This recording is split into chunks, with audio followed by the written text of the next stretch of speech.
Gaano kahirap intindihin yun? Ano yung mga bopol? Isipin ninyo, yung constitution natin na gusto nyo sundin, mas mataas dyan yung taong bayan as a whole. Yun yung proper. Wag niyong gagamitin yung constitution para babuyin yung taong bayan. Ano ba yan? Biglang mahalaga buhay sa inyo. Napaka-plastic ninyo. Ito nga mga kababayan, bago natin ituloy ang video na ito, kung bago ka lang sa aking YouTube channel baka pwede makahingi ng like at subscribe at click mo na rin ang notification bell para updated ka sa aking nilalabas na bagong video. Salamat po. Whatever you do, lalo kayong mga nasa gobyerno, you're part of the writing of history. So, do you really want to be remembered, lalo na yun sa PNP organization, do you want to be remembered na mga balasubas yung police ng 2024 nung nilusob yung kay Pastor Kibuloy? Do you want to be remembered that way? Huwag niyong kakalimutan na yung tao ito, taong bayan, ayan o, taong bayan, konstitusyon, yung lahat ng authority nyo dito galing sa konstitusyon na niratify ng taong bayan. Gaano kahirap intindihin yun? Ano yung mga bopol? Kinakailangan bang laging ipapaalala? Taong bayan. No. Paramount. Ang ano lang dyan, mas mataas sa taong bayan, God Almighty. We the sovereign Filipino people, no, imploring the aid of Almighty God. And then yung Constitution is just a piece of paper na with all these provisions, unless na itong taong bayan, inapprovean yan, niratify yan, sinabi, yes, I approve of the Constitution. And the Constitution, hiningahan ng taong bayan, nilagyan ng espiritu, kasi yan ang gusto ng taong bayan.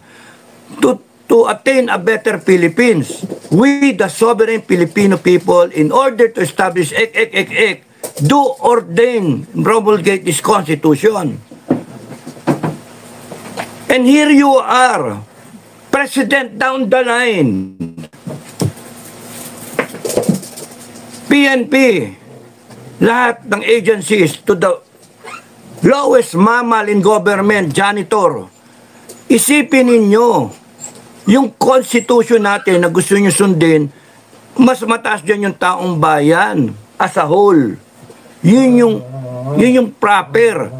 Wag nyong gagamitin yung constitution para babuyin yung taong bayan para mabalasubas. And I'm talking to both sides. Both sides. Ayan ang nantokwa kayo.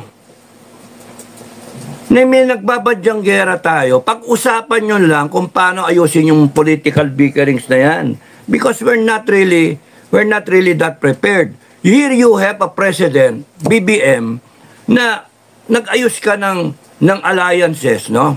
Naglagay ka ng additional bases. Binuhay mo talaga at nandyan na ngayon, mga missile na nagbabadyan, nakahanda na. May tropa pa eh, no? Yung mga nakaraan, predecessor, parang tinuyo yan, hindi serious, no? Pinakyu-pakyu pa nga yung yung Amerikano, di ba? So, granting kunyari natakot kayo, no? Naduwag kayo at kumuha kayo ng mga kakampi. Tapos ngayon, ang lakas ng loob ninyo. Araw-araw may namamatay na Pilipino, araw-araw. Tingnan nyo yung balita, yung iba hindi napipick up ng mainstream media. Pero isipin nyo, yung buhay dito sa atin, very cheap. No? Very cheap. Mahal pa yung bigas eh, kaysa sa buhay ng isang tao eh, dito sa atin. Araw-araw may madidinig kang disgrasya, etc., etc., etc. May na landslide, may na bagyo, may na baha, patay, may... Lahat ng klase na disgrasya eh. Tapos here you are, sasabihin na isa lang ang mamatay sa West Philippine Sea. It is close to a state of war, no? It's close to a state of war. Ano ba yan? Biglang mahalaga buhay sa inyo. Napaka-plastic ninyo. And here you are, nagmamanis kayo ng bansa. Hindi naman ganun kahalaga ang buhay ng tao. May namamatay nga, pinapatay media, pinapatay gobernur o mayor, di ba? May namamatay doon sa bilibid for lack of medical attention. May namatay ng cancer. Isa sa ating subscriber, namatay ng cancer yung kanyang kapatid kasi walang pera para pang-address dun sa chemotherapy. Wala namang pera daw yung PCSO. Yun, napanalunan eh. Anak ng tokwa kayo. Tapos ang lalakas ng loob ninyo na tawagin yung sarili ninyo, honorable, mga nasa tama kayo. Ay, kawawa ang Pilipinas. Kawawa taong bayan. Yung sa kabilang dako naman dito, nauna, pero hindi pa hinog, laging ganon. Ilabas yung ebidensya, ayaw ilabas ebidensya. Yung tao, naghanap ng leader. Pero, nasaan ang leader? Ba't hindi kayo tumayo and then tapusin nyo na to? Kundi kaya, pag-usapan na lang ninyo. Because there is a war coming. At mapapahamak ang taong bayan sa ginagawa ninyong lahat. Kung ako lang maganda pa maghunta eh. Kaso hindi mo rin maasahan yung natin, AFP. Mga AFP, hindi rin kayo maasahan. PNP, hindi rin kayo maasahan. Maghuhunta tapos ganyan ang PNP. Kung paano tratuhin nyo sa KOJC, nako, wag na. Wag na, na lang tayo, ganito na lang tayo. Kasi yung umupo, Diyos mio naman. Hindi na ba kayo nahiya sa sarili ninyo? Taong bayan yung naglagay sa inyo dyan. Kung mag-aasta kayo, and then pagdating ng 2025, kayong mga politiko, mga ampapait na naman ninyo.